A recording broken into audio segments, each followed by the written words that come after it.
अद्भुत,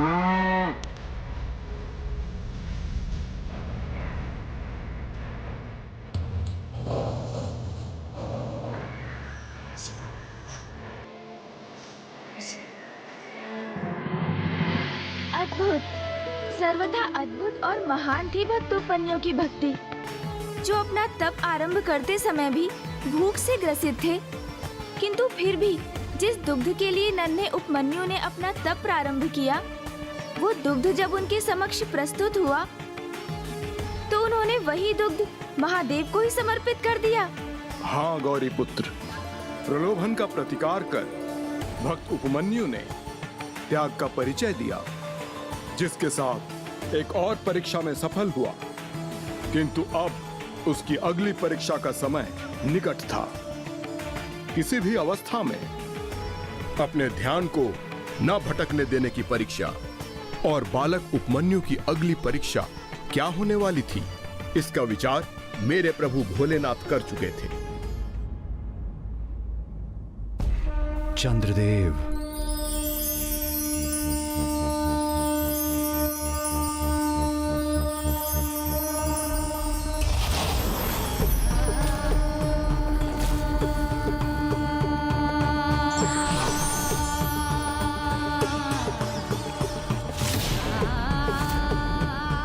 भक्त उपमन्यु, अपने तप से जागृत होकर देखो, तुमने अपनी तपस्या से कैसा अनूठा चमत्कार उत्पन्न किया है।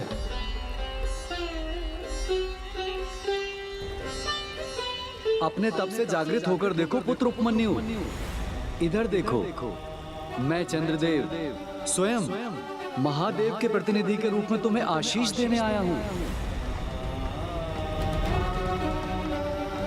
प्रणाम चंद्रदेव, मुझे दर्शन देने के लिए आपको अनेकों धन्यवाद। कल्याण हो पुत्र।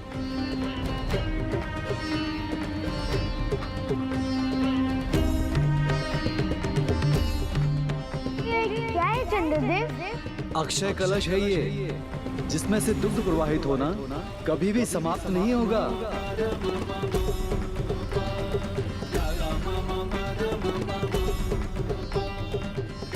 पुत्र, तुम्हारी तपस्या के परिणाम स्वरूप इस अक्षय कलश पर अब तुम्हारा ही अधिकार है। अब जाओ और इसके द्वारा अन्य मनुष्यों की भी सहायता करो। ले जाओ इस दुग्ध से परिपूर्ण कलश को और जगत कल्याण आरंभ करो। ये तो वास्तव में अद्भुत है। मेरी भी यही इच्छा है चंद्रदेव। कितना उत्तम और अद्भुत होगा जब मैं इससे लाचार एवं दुखियारों की सहायता कर सकूंगा। एवं आप तो स्वयं महादेव के ही प्रतिनिधि है, जिनके लिए मैं तपस्या कर रहा हूँ। मेरा प्रयास सफल हो रहा है। इस बालक का ध्यान अपनी पूजा से भटक रहा है।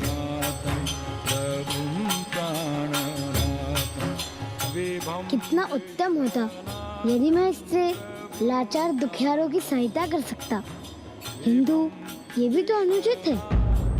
इस प्रकार किसी को निवाला हाथ में देने से संसार की दरिद्रता नहीं घटेगी, अपितु आलस्य ही बढ़ेगा, जिससे अंततः दरिद्रता बढ़ेगी ही। मेरी भी यही इच्छा है चंद्रदेव कि भविष्य में मैं स्वयं को जन कल्याण के प्रति समर्पित कर सकूं। किंतु अभी मेरे संपूर्ण ध्यान, मेरी बुद्धि, मेरी आत्मा मेरे प्रभु शिव पर ही केंद्रित है, और मैं ना तब तक अपने तप से विचलित होऊंगा और ना ही अपने तप स्थल से हटूंगा जब तक मेरे प्रभु मुझे दर्शन न प्रदान कर दे। तब तो तुम इस अक्षय पात्र से वंचित रह जाओगे बालक उपमन्यु। जो मैंने प्राप्ति नहीं किया, मैं उससे वंचित कैसे हो सकता हूँ? वैसे भी भक्ति के मार्ग पर जो अग्रसर हो, उसे त्याग करने में भला कैसा संकोच?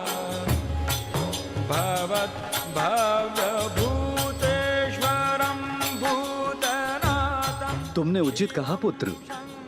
भक्ति के पथ पर अनेकों त्याग करने होते हैं, और ऐसे त्यागी भक्तों को उनका लक्ष्य अवश्य ही प्राप्त होता है। मुझे विश्वास है तुम्हें भी तुम्हारा लक्ष्य अर्थात स्वयं प्रभु महादेव के दर्शन प्राप्त होंगे। कितनी अद्भुत है इसकी भक्ति की शक्ति, जो ये मेरे द्वारा ली जाने वाली कठिन परीक्षा में भी सफल रहा। चंद्रदेव उस बालक से संवाद कर उसका ध्यान भ्रमित करने के लिए गए थे, किंतु भक्त उपमन्यु के अद्भुत प्रभाव से स्वयं चंद्रदेव का ही ध्यान अपने लक्ष्य से हट गया। चंद्रदेव द्वारा बालक उपमन्यु के ध्यान को भटकाने के प्रयास को उसके दृढ़ निश्चय ने विफल कर दिया, किंतु अब भी बालक उपमन्यु को बल का सामना करते हुए अपने तप पर स्थिर रहने की एक और परीक्षा देनी शेष थी।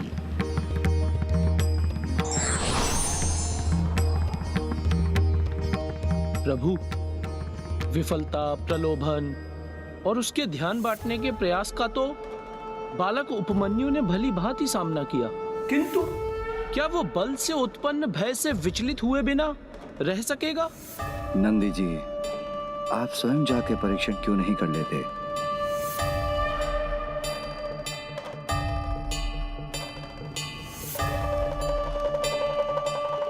इस नन्हे भक्त के लिए आपके मन में क्या है प्रभु?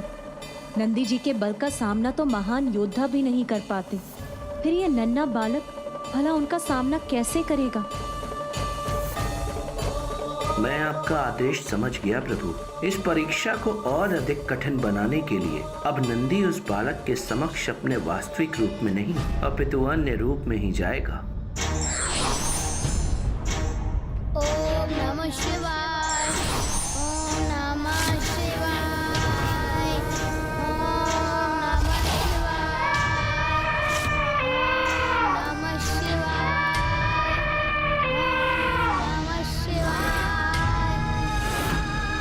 ओम नमः शिवाय, ओम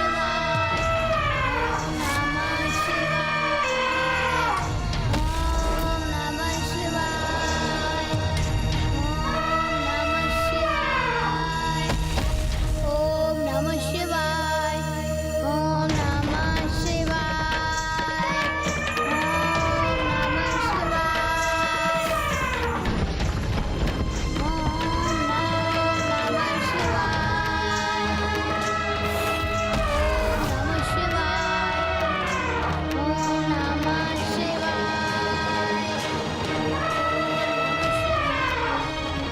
अपने नेत्र खोलो बालक, रोको अपने इस तप को, क्योंकि अब स्वर्गलोक पर तुम्हारी तपोशक्ति का प्रभाव हो रहा है।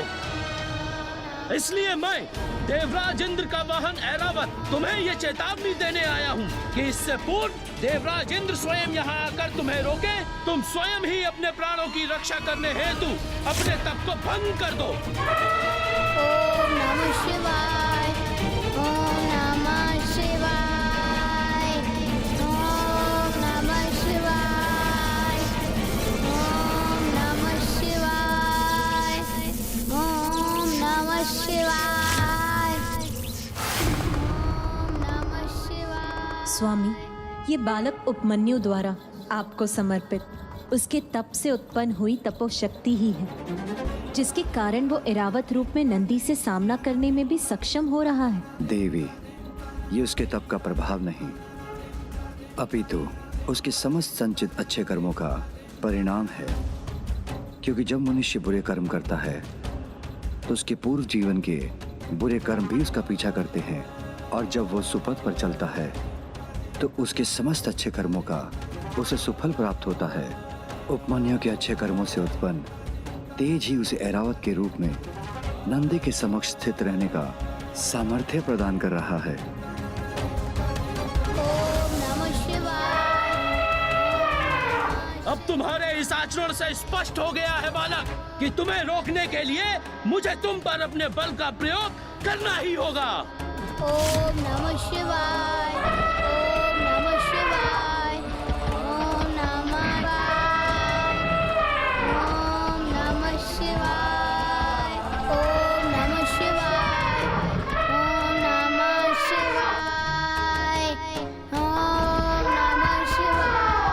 शिवाय, ओम नमः शिवाय, ओम नमः शिवाय, ओम नमः शिवाय, ओम नमः शिवाय, ओम नमः शिवाय। ओम नमः शिवाय, ओम नमः शिवाय, ओम नमः शिवाय,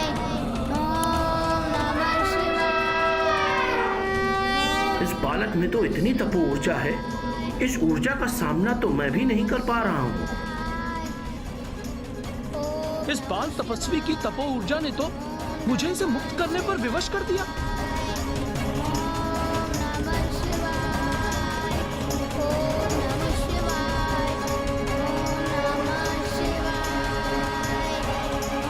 बालक, अपनी तपस्या रोक दोगे तो मेरे स्वामी देवराज इंद्र तुम्हें मनोवांछित वरदान देंगे।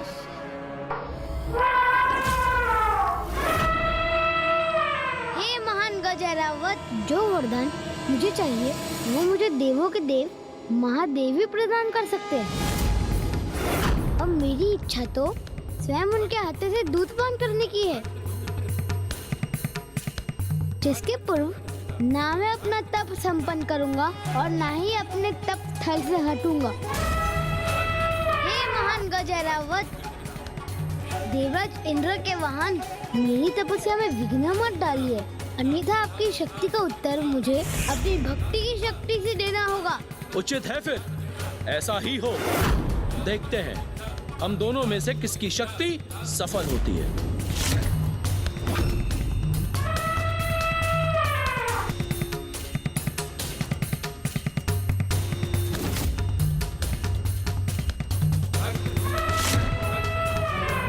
नंदी ऐरावत का रूप धारण कर उस नन्हे बालक तपस्वी पर आक्रमण करने जा रहे थे और वो बाल तपस्वी मात्र दुग्ध के एक पात्र के लिए किसी भी सीमा तक जाने के लिए तत्पर थे। बालक उपमन्यु की अपने लक्ष्य के प्रति असाधारण निष्ठा है। फिर वो लक्ष्य मात्र दुग्ध का एक साधारण पात्र प्राप्त करने का ही क्यों ना हो, उसे प्राप्त करने हेतु वो तो सभी कष्टों और परीक्षाओं का सामना करने के लिए भी तत्पर है। जो लक्ष्य के प्रति बालक उपमन्यु की अटूट निष्ठा का सर्वोच्च उदाहरण है। किंतु कभी कभी ऐसी निष्ठा और दृढ़ता संकट भी उत्पन्न कर सकते हैं गौरीपुत्र। ओम नमः शिवाय, ओम नमः शिवाय, ओम नमः शिवाय, ओम नमः शिवाय, ओम नमः शिवाय।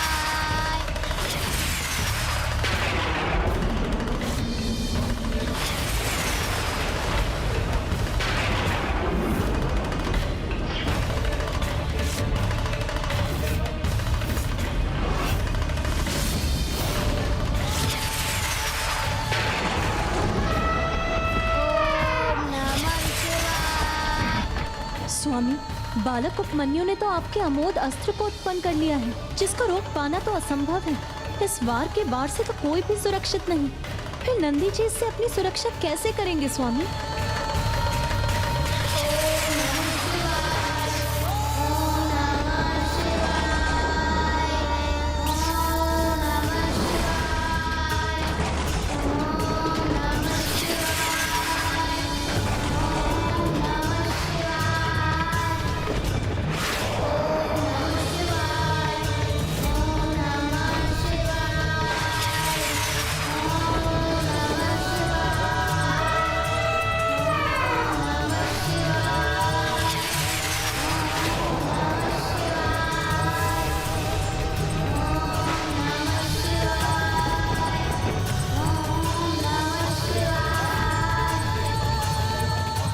संपूर्ण सृष्टि अंधकारमय क्यों होती जा रही है स्वामी? ये तो महादेव के अमोघ अस्त्र का प्रभाव है, जो समस्त संसार से उसका प्रकाश सोख लेता है।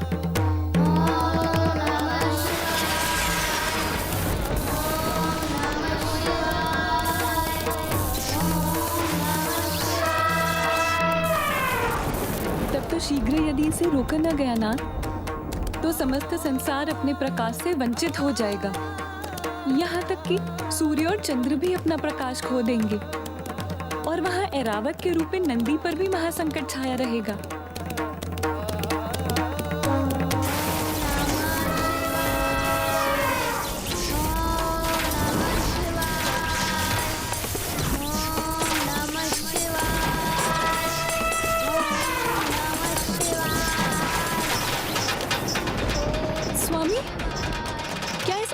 अस्त्र को रोकने का कोई उपाय नहीं?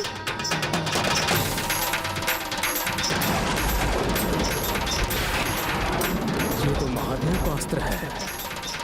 यदि इसे कोई रोक सकता है तो वो स्वयं महादेव ही है। नमः शिवाय, ओम नमः शिवाय, स्वामी, नमः शिवाय। अब आपके हस्तक्षेप का समय आ गया है। हाँ देवी, ऐरावत के रूप में नंदी की रक्षा एवं बालक उपमन्यु की अंतिम परीक्षा लेने हेतु मुझे देवराज इंद्र का रूप धारण कर वहां प्रकट होना ही होगा। तब तो मैं भी देवी इंद्रानी अर्थात देवी शची के रूप में आपके साथ चलूंगी स्वामी।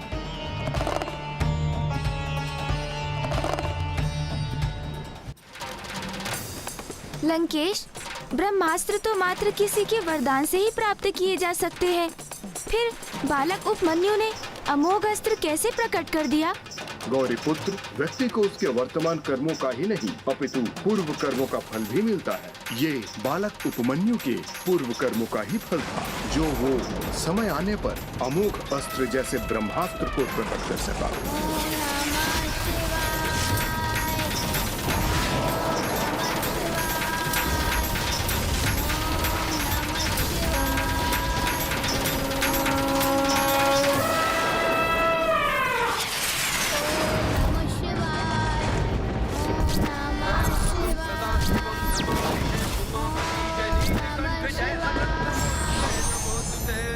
नेत्र खोलो उपमन्यु। भोलेनाथ भक्त के हो कष्ट से निवारते, ये सृष्टि सारे संकटों से शिव ही है उबारते। ओम नमः शिवाय, ओम नमः शिवाय, ओम नमः शिवाय, ओम नमः शिवाय, ओम नमः शिवाय।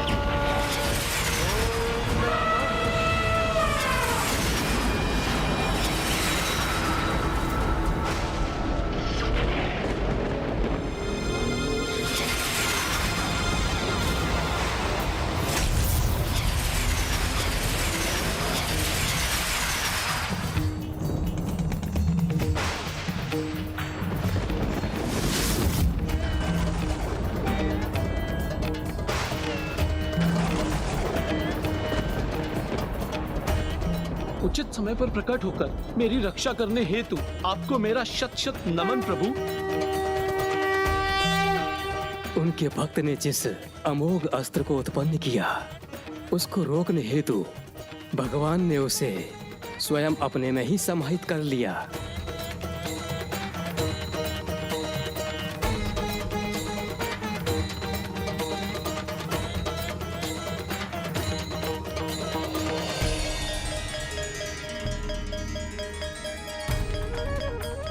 बालक, एक और तो तुम्हारे तप की ऊर्जा समस्त देवताओं को कष्ट पहुंचा रही है, और दूसरी ओर तुम इतने विनाशक अस्त्रों का प्रयोग कर रहे हो जिनसे समस्त सृष्टि का विनाश हो सकता है। ये उचित नहीं। किंतु मैं देवराज इंद्र तुम्हें एक चेतावनी देने के साथ मेरी आराधना करने का एक और अवसर प्रदान करता हूं, जिसके परिणाम स्वरूप मैं तुम पर अपनी दया की कृपा अवश्य करूंगा। देवराज इंद्र, मैं आपके प्रति अव्यवहारिक कर्म करने का इच्छुक नहीं हूँ, किंतु आज कोई भी देवता मुझे मेरे प्रभु की तपस्या करने से, मुझे मेरे तप के पथ से और तप स्थल से दूर करने में सफल नहीं हो सकता। मैं अवश्य अपने प्रभु महादेव की तपस्या संपन्न कर उनके हाथों से दूध पान करने का दिव्य सुख अवश्य प्राप्त करूंगा। ये और कुछ नहीं, तुम्हारी उद्दंडता है, जिसका फल वरदान नहीं मात्र भीषण दंड है।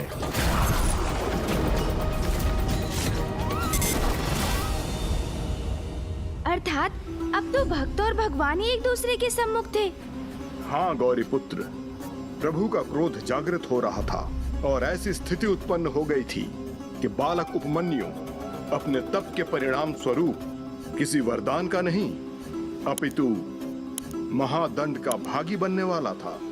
लंकेश, भक्त उपमन्यु ने भेड़ियों से घिर जाने पर भय का उत्तर अपनी भक्ति से दिया और माता कामधेनु के द्वारा परीक्षा रूपी प्रलोभन का उत्तर श्रद्धा और निष्ठा से दिया। चंद्रदेव के द्वारा उनके ध्यान भटकाने के प्रयास का सामना उन्होंने अपने निश्चय की दृढ़ता से किया और नंदी जी के बाहुबल को अपने तपोबल से निरस्त किया। इन सभी परीक्षाओं में क्षण भर के लिए भी अपनी तपस्या से डिगे बिना उन्होंने निरंतर प्रभु के नाम का जाप कर सफलता प्राप्त की। तो फिर उन्हें वरदान के स्थान पर दंड क्यों प्राप्त होने वाला था? आपके इस प्रश्न का उत्तर तो एकमात्र मेरे प्रभु शिव शंकर शंभु के पास ही था, क्योंकि मेरे प्रभु इंद्रदेव का रूप धारण कर वहाँ प्रकट हो गए थे। तो तुम क्या अपना दंड प्राप्त करने के लिए तैयार हो बालक? मुझे किसी दंड के लिए तैयार होने की कोई आवश्यकता नहीं। मुझे तो पूर्ण विश्वास है देवराजेंद्र, क्योंकि मेरे प्रभु भोलेनाथ मेरा कोई अहित नहीं होने देंगे। बालक, तुम्हारा ये विश्वास तुम्हारी भूल है, क्योंकि जगत पिता प्रभु भोलेनाथ तुम्हारे जैसे नन्हे बालक पर अपना समय कदापि व्यर्थ नहीं करेंगे। नहीं देवराज, भूल तो कदाचित आप कर रहे हैं, क्योंकि मेरी माँ ने मुझसे कहा था कि प्रभु शिव भोलेनाथ के पास तो अपने भक्तों के लिए अथाह समय है और जो भक्त उनके प्रति सत्य निष्ठा रखते हैं वो उनकी गुहार अवश्य सुनते हैं।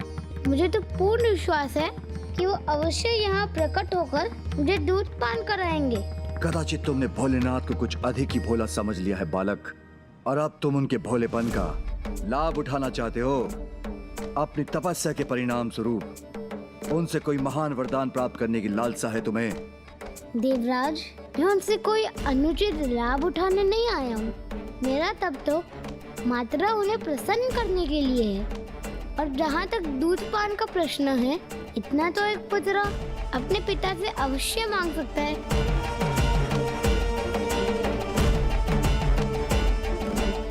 और फिर प्रभु शिव शंकर भोलेनाथ तो जगत पिता है, फिर उनसे कुछ मांगने में भला कैसा संकोच? इतनी छोटी आयु में कितना अद्भुत विवेक है बालक उपमन्यु का। प्रभु के प्रति इस बालक की भक्ति देखकर तो मैं भी धन्य हो गया। तो अब प्रभु इस बालक की परीक्षा कैसे लेंगे? कदाचित इतनी सहजता से तुम मेरे आदेश का पालन नहीं करोगे तो उचित है अब तुम्हें दुख नहीं मात्र दंड की प्राप्ति होगी।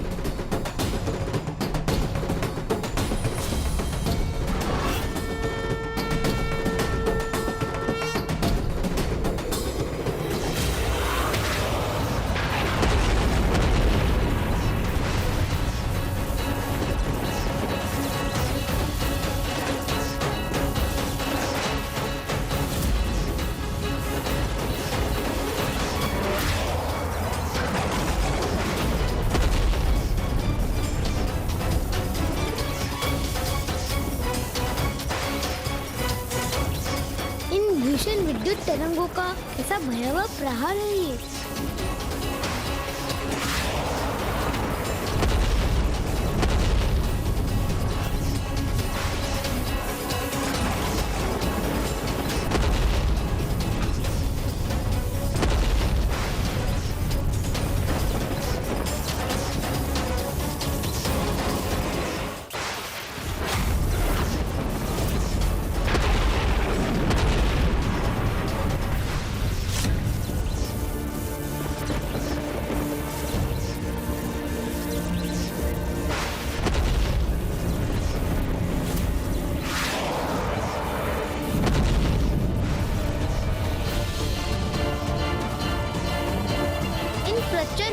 तरंगों का तो अत्यंत विनाशकारी प्रभाव है, किंतु मैं इनसे भी प्रभावित नहीं होऊंगा।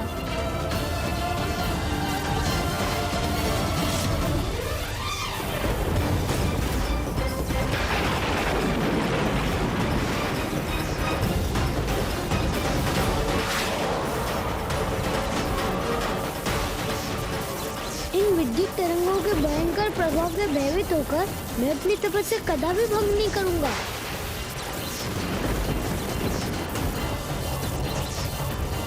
प्रभु शिव शंकर महादेव अवश्य मेरी रक्षा करेंगे। ओम नमः शिवाय, ओम नमः शिवाय, ओम नमः शिवाय। स्वामी, ये कितनी कठोर परीक्षा ले रहे हैं महादेव एक नन्हे बालक की। ओम नमः शिवाय, ओम नमः शिवाय, ओम नमः शिवाय, ओम नमः शिवाय। मात्र दूध के एक पात्र के लिए घोर तपस्या कर इतनी कठिन परीक्षाओं में सफलता प्राप्त की बालक उपमन्यु ने, फिर भी प्रभु महादेव की कृपा के स्थान पर उसे उसकी भक्ति और तप का ऐसा विपरीत फल क्यों प्राप्त हो रहा है स्वामी? ये तो महादेव की लीला है देवी, जिसका रहस्य स्वयं भोलेनाथ को ही ज्ञात है। ओम नमः शिवाय। कदाचित अब तुम्हें अपने विनाश के आगमन का स्पष्ट संकेत दिखाई दे गया होगा बालक। ओम नमः शिवाय, ओम नमः शिवाय, ओम नमः शिवाय। अभी भी समय है पुत्र। पुत्र, अपना हट त्याग दो और मेरे स्वामी के साथ उनके संयोगी और वाहन महान गज एरावत से क्षमा याचना कर लो। तो संभव है पुत्र कि वो तुम्हें दंडित करने के स्थान पर तुम्हें पर्याप्त दुख प्रदान कर यहाँ से लौटने की अनुमति प्रदान कर दें। हे माता, आपके नेत्रों से मेरे प्रति मेरी माँ के समान ही करुणा झलक रही है। आप मेरे लिए अत्यंत चिंतित हैं, किंतु माता उसका तो कोई कारण नहीं। मुझे तो तनिक भी क्षति नहीं पहुँचेगी, क्योंकि मेरे प्रभु भोलेनाथ स्वयं मेरे सहायक बनेंगे, मेरी रक्षा करेंगे।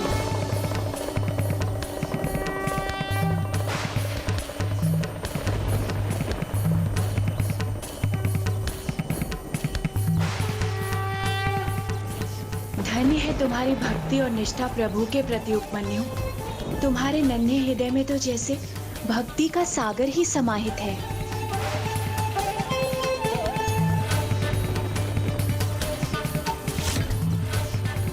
किंतु प्रभु तो कदाचित अभी इस बालक की और प्रतीक्षा लेने के इच्छुक है।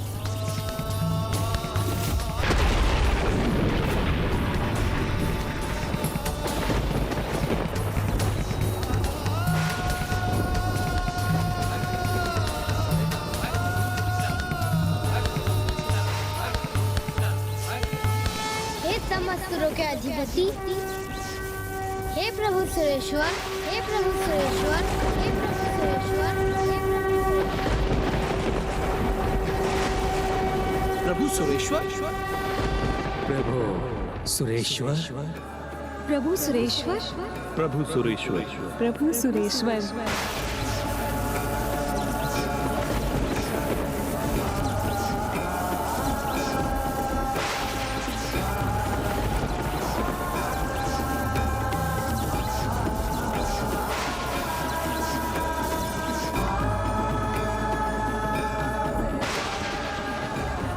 इस बाल तपस्वी उपमन्यु ने प्रभु महादेव के इस रूप को कितना अद्भुत नाम दिया है।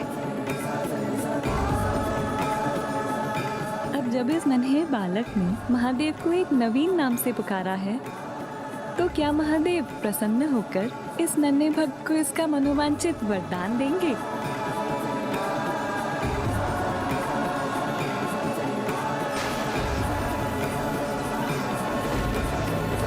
हे प्रभु सुरेश्वर, मैं आपसे और आपके सहयोगी, आपके वाहन महान गज एरावत जी से क्षमा मांगने के लिए प्रस्तुत हूँ। उचित कार्य में कोई विलंब किए बिना अपनी इच्छा से अथवा अज्ञानतावश की गई अपनी किसी भी भूल के लिए आपसे क्षमा मांगता हूँ।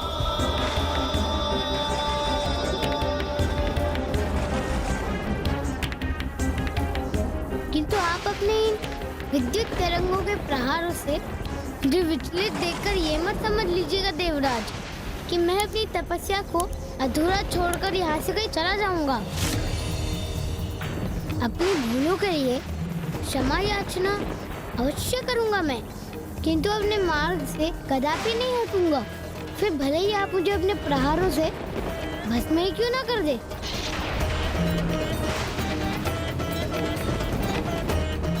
इस बालक का साहस अत्यंत सराहनीय है। मुझे चिंता है कि बालक उपमन्यु के इन वचनों से कहीं महादेव क्रोधित न हो जाए। बहुत चेतावनियां दे चुका हूं मैं तुम्हें बालक। ये अब मेरा अंतिम प्रहार होगा जो कदापि अपने लक्ष्य से नहीं चूकेगा।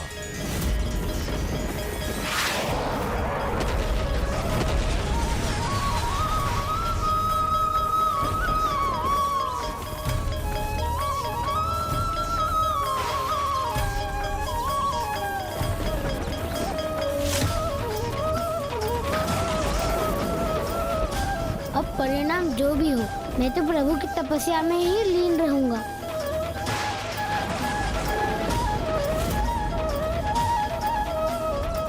मुझे ज्ञात है स्वामी बालक उपमन्यु की परीक्षा ही ले रहे हैं, किंतु फिर भी इसका कष्ट मुझसे सहन क्यों नहीं हो रहा है?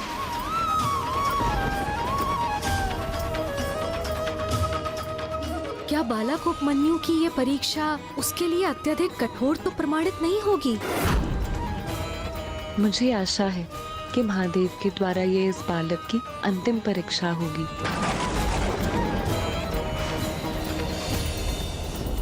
ओम नमः शिवाय, ओम नमः शिवाय, ओम नमः शिवाय, ओम नमः शिवाय, ओम नमः शिवाय, ओम नमः शिवाय। देवराज की ये विद्युत शक्ति प्रभु भोलेनाथ की शिवलिंग पर प्रहार करने जा रही है। किंतु ये कैसे संभव है? अपनी शक्ति से कोई प्रभु की शिवलिंग को क्षति पहुंचाने का प्रयास कैसे कर सकता है?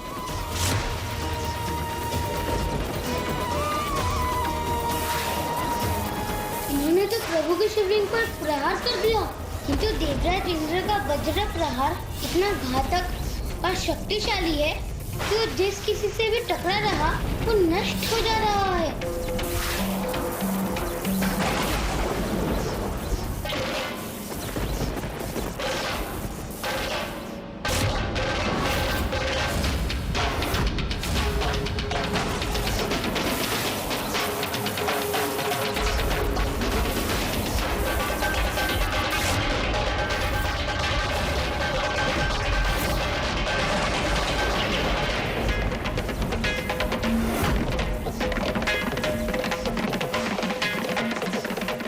नहीं, प्रभु की शिवलिंग को मैं कोई क्षति नहीं पहुंचने दूंगा।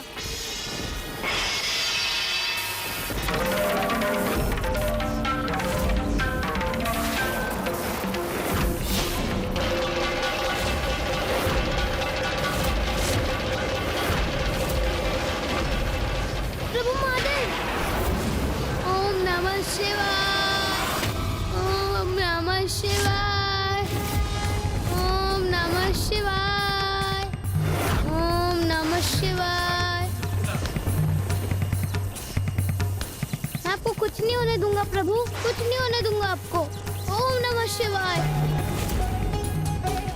ये तो भक्ति की पराकाष्ठा है, जहाँ एक भक्त अपने प्राणों को पूर्ण रूप से अपने भगवान को समर्पित कर देता है। ओम नमः शिवाय, ओम नमः शिवाय, ओम नमः शिवाय, ओम नमः शिवाय, ओम नमः शिवाय, ओम नमः शिवाय। बालक उपमन्यु, उठो पुत्र।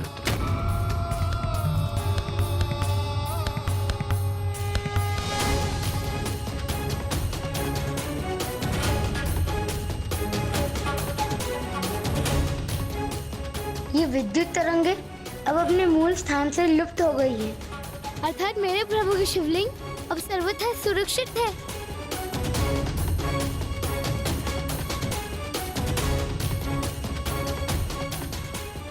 अब तुम्हारी तपस्या और परीक्षा संपन्न हुई।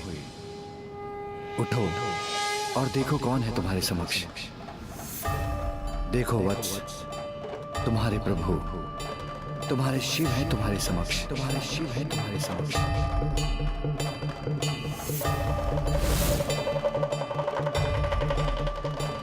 आप तो क्या आप ही मेरे प्रभु शिव शंकर महादेव है? हाँ पुत्र, मैं ही तुम्हारा प्रभु शिव हूँ। वो शिव जो ऐसे अद्भुत भक्त को पाकर धन्य है।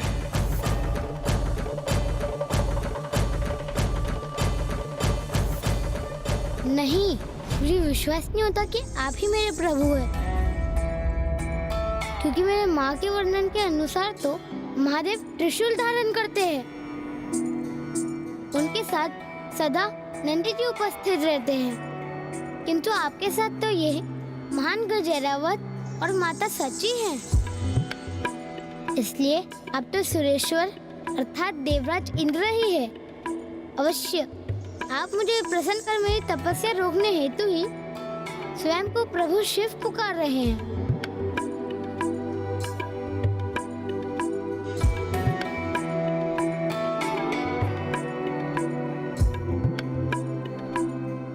देखा स्वामी, कितना भोला है ना प्रभु का ये भक्त। इस नन्हे भक्त की अत्यंत कठोर परीक्षा ली थी भोलेनाथ ने। अब कहीं ये बालक ही उनकी परीक्षा न लेने लगे। माँ ने मेरे प्रभु शिव शंकर का वर्णन किया था मुझसे। नागराज वासुकी उनके कंठ के आभूषण हैं, अपने मस्तक पर त्रिपुंड लगाते हैं, उनकी जटाएं रुद्राक्ष माला से बंधी हैं, और जिन्होंने स्वयं चंद्रमा को अपनी शीश पर धारण किया है वही है मेरे प्रभु जगत पिता महादेव। उनके साथ सदा माँ पार्वती रहती हैं, जो शक्ति स्वरूपा भी है और सौम्यता की प्रतीक भी। नंदी जी जो उनके वाहन हैं, सदा मेरे महादेव के साथ ही रहते, और गण भी उनके सहयोगी के रूप में मेरे प्रभु महादेव के साथ ही रहते हैं।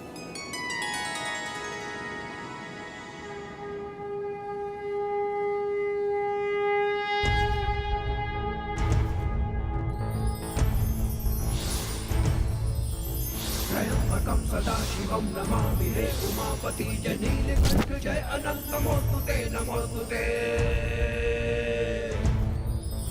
हो भोलेनाथ भक्त के हो कष्ट से निवारते, सारी संकटों से शिव ही है उबारते।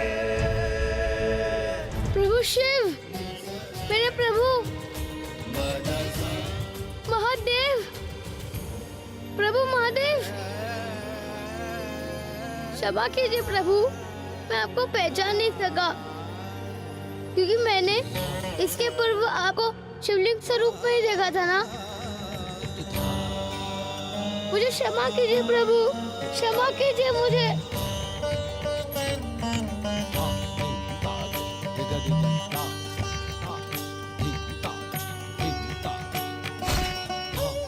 कल्याण हो पुत्र।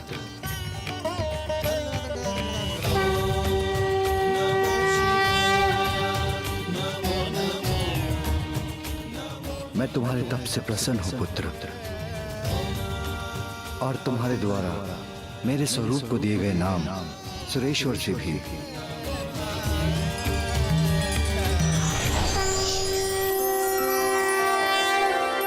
ओम नमः शिवाय।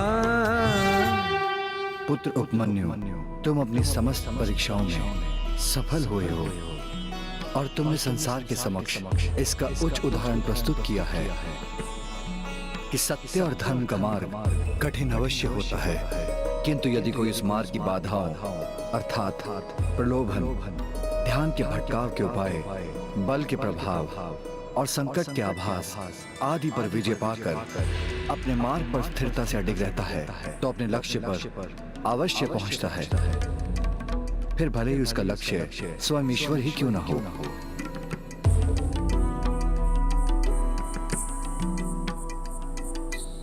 तुमने मुझे पिता के स्थान पर रखकर मात्र दुग्ध पान करने के लिए मेरी तपस्या की थी, इसलिए मैं तुम्हें आशीष देता हूँ। आज से तुम मेरे पुत्र कहलाओगे, और मैं तुम्हें दुग्ध का सागर प्रदान करता हूँ।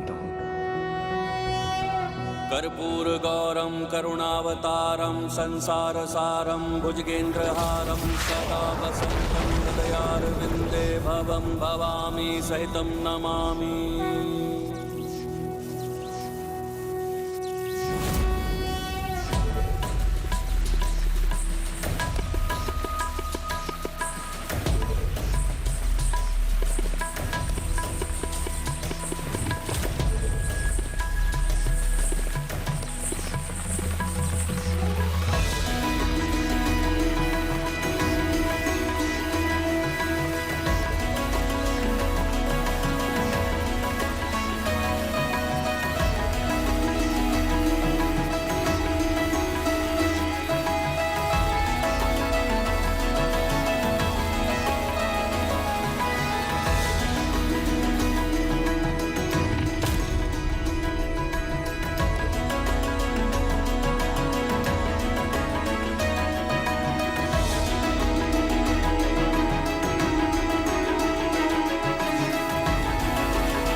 अद्भुत, सर्वथा अद्भुत है ये दृश्य।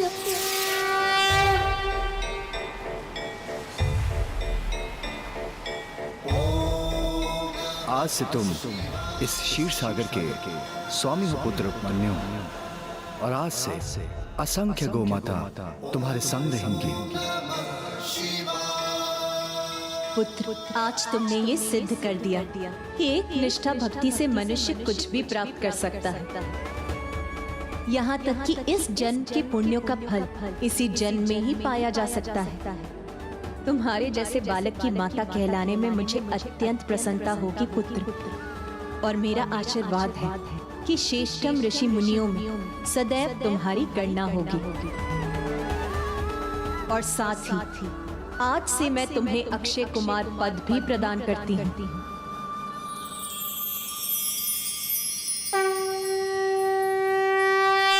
भक्त उपमन्यु, तुम सदैव पूर्ण निष्ठा से भक्ति के मार्ग पर अडिग रहे।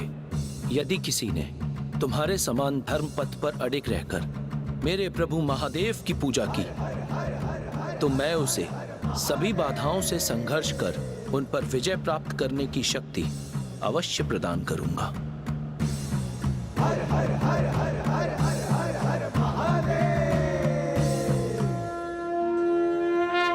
प्रभु, माता, नंदी जी, आप सभी ने अपनी कृपा स्वरूप जो कुछ भी मुझे प्रदान किया है, उसके लिए आपको कोटि कोटि धन्यवाद। किंतु अभी मेरी तपस्या पूर्ण नहीं हुई, इसलिए मुझे वो फल प्राप्त नहीं हुआ जिसकी मैंने कामना की थी।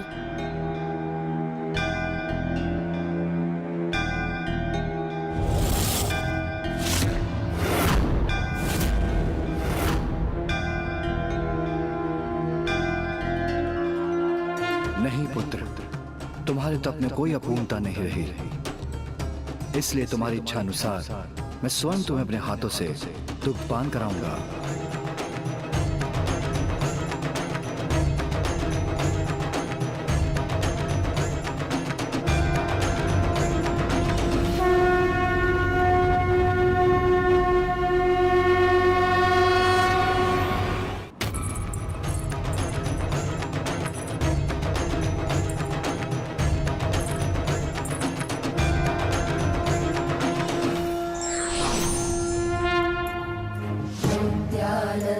करे वराभय करे सौंदर्य रत्नाकरे निर्दोता किल घोर पावन करे प्रत्यक्ष माहेश्वरे जालेयाचल वंश पावन करे काशीपुराधीश्वरे भिक्षां देहि कृपावलम्बन करे मातान्नपूर्णेश्वरे नानारत्न विचित्र भूषण करे हेमांबराडंबरे मुक्ताहार विलंब मान विलसन वक्षोज कुंभेश्वरे पूर्वी सर्वजने विघ्नेश्वरी माता अर्थात बालक उपमन्यु को अंततः वो प्राप्त हो ही गया जिसकी उन्होंने इच्छा की थी। और उसके उपरांत बालक उपमन्यु अपनी माँ के निकट लौट गए, जो उन्हें सर्वत्र ढूंढ रही थी। उनकी दरिद्रता दूर हो गई और उनका गृह जीवन के लिए अनिवार्य सभी प्रकार की सामग्री से परिपूर्ण हो गया। इसीलिए तो कहा गया है कि जिस भक्त की भक्ति में कोई रिक्तता नहीं होती, वो भक्त कभी अपने जीवन में किसी भी प्रकार की रिक्तता सहने पर विवश नहीं होता। और यहीं प्रभु सुरेश्वर अवतार की कथा संपन्न होती है गौरीपुत्र। प्रभु सुरेश्वर अवतार के माध्यम से महादेव ने मानव कल्याण के लिए सुख और समृद्धि प्राप्त करने का नवीन जीवन सूत्र स्थापित किया। इसलिए लंकेश, इस बात का सभी को सदा स्मरण रखना चाहिए कि लक्ष्य प्राप्ति के मार्ग में अनेकों कठिनाइयाँ आती हैं, किंतु अपने लक्ष्य तक वही पहुँचता है जो कठिनाइयों के समक्ष कभी पराजय स्वीकार न करे। चलिए लंकेश, अब हम प्रभु के सुरेश्वर अवतार की स्तुति करते हैं। हाँ गौरीपुत्र, मुझे भी अपनी पूजा संपन्न करनी है। आप अपनी पूजा प्रभु सुरेश्वर अवतार की स्तुति के उपरांत पूर्ण कर लीजिएगा लंकेश।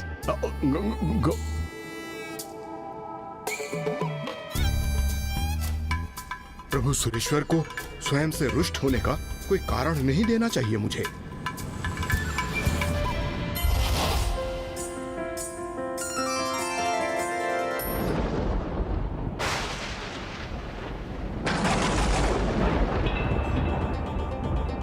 क्या हुआ लंकेश?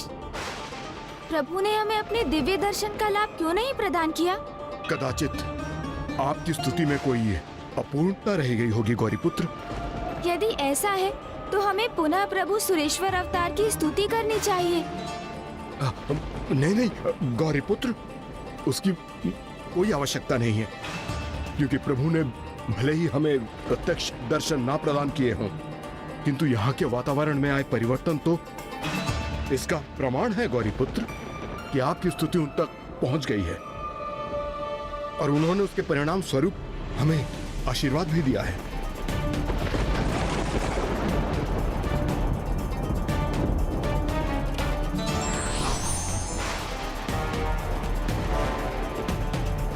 अब मैं 108 बार बेलपत्र से प्रभु का अभिषेक करने जा रहा हूं गौरीपुत्र, जिसे समाप्त करने के पश्चात मैं आपको प्रभु के अगले अवतार की कथा सुनाना आरंभ करूंगा। मैंने तो पूर्ण निष्ठा और श्रद्धा से प्रभु सुरेश्वर अवतार की स्तुति की थी, फिर उन्होंने हमें दिव्य दर्शन प्रदान क्यों नहीं किए? ओम नमः शिवाय, ओम नमः शिवाय, ओम नमः शिवाय, ओम नमः शिवाय।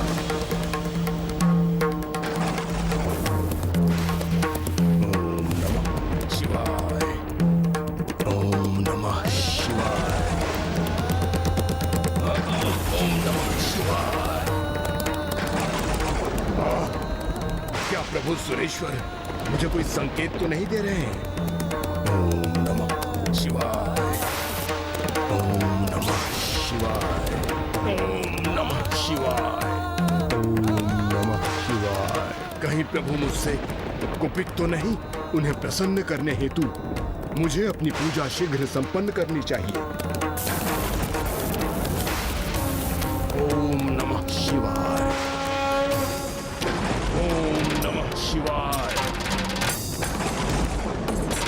ओम नमः शिवाय, ओम नमः शिवाय, ओम नमः शिवाय।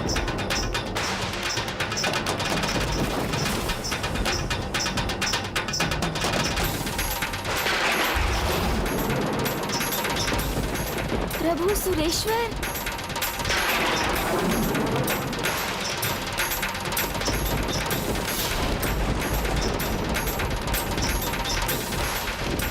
ओम नमः शिवाय, ओम नमः शिवाय।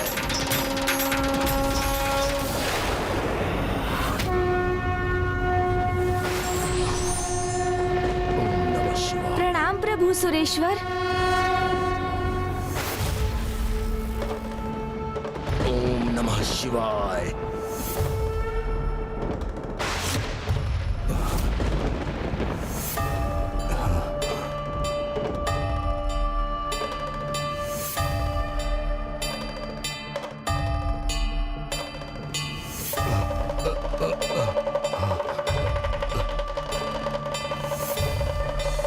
प्रणाम प्रभु सुरेश्वर। कल्याण हो।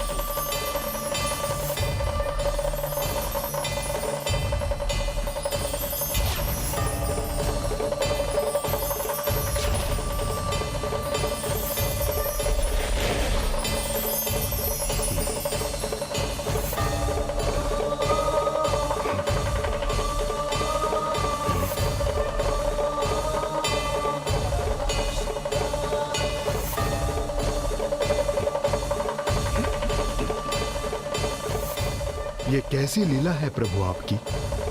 सर्वप्रथम आपने मुझे कष्ट दिया और आपने उसे हर भी लिया। बाधाओं के उत्पन्न होने पर भी तुमने एकनिष्ठ रहकर अनुशासन से अपनी पूजा संपन्न की और तुम इसी प्रकार अपना अनुष्ठान नियमित रूप से कर रहे हो। तुम्हारे इसी अनुशासित अनुष्ठान के कारण मैं तुम्हें प्रभु महादेव के आत्मलिंग के साथ आगे बढ़ने की अनुमति दे रहा हूं लंकेश। किंतु स्मरण रखना, जहां भी तुमसे अनुशासित अनुष्ठान करने में तनिक भी चूक हुई, तुम इस आत्मलिंग के साथ एक पग भी आगे नहीं बढ़ पाओगे। प्रणाम।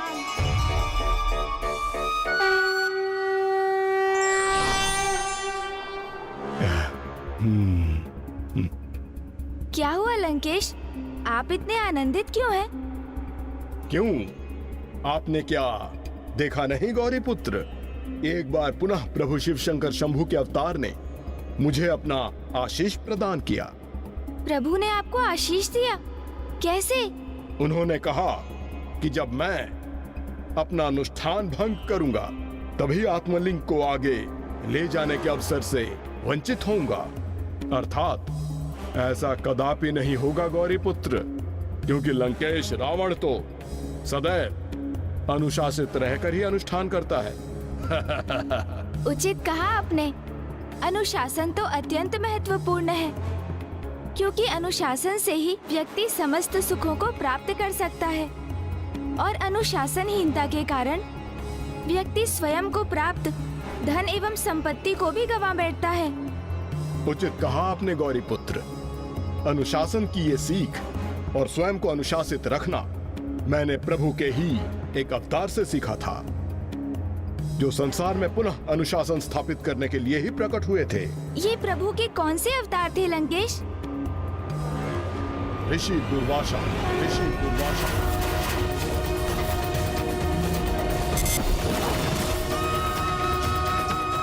ऋषि दुर्वासा, वो भी प्रभु महादेव के अवतार हैं? हाँ गौरी पुत्र, और जब संसार में अनुशासन स्थापित होने की आवश्यकता उत्पन्न हुई, तभी उनकी कथा भी आरंभ हुई।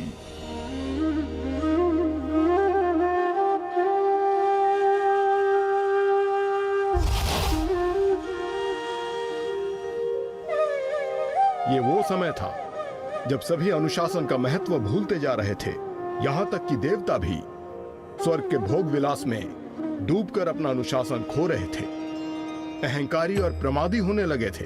और सत्य तो यह है कि संसार में कुछ ही स्थानों में अनुशासन स्थापित था। इसी समस्या के निदान के लिए जन्म हुआ महादेव के अवतार ऋषि दुर्वासा का। किंतु ऋषि दुर्वासा एक अत्यंत ही क्रोधी स्वभाव के ऋषि माने जाते थे। उनका प्रचंड क्रोध तो जगत प्रसिद्ध था, और एक बार तो उन्हीं के क्रोध के कारण देवताओं को श्रीहीन होने का श्राप भी मिल गया, जिसके पश्चात फिर इस समस्या के निदान हेतु देवताओं को समुद्र मंथन करना पड़ा। तो क्या लंकेश, ऋषि दुर्वासा के कारण ही विशाल समुद्र मंथन हुआ था?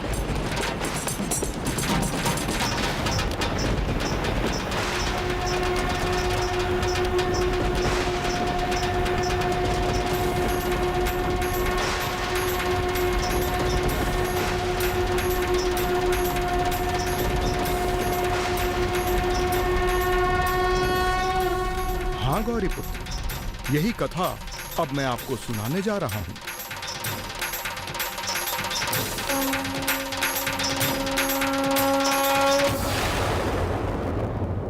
कर्म ही मनुष्य का भाग नियत करता है, इसलिए प्रत्येक व्यक्ति को सुकर्म एवं सुपथ की ओर ही अग्रसर रहना चाहिए। विघ्नहर्ता श्री गणेश के अद्भुत शक्तियों से भरे वीडियोस देखने के लिए चैनल को सब्सक्राइब करना न भूलें और साथ ही बेल आइकॉन भी दबाएं।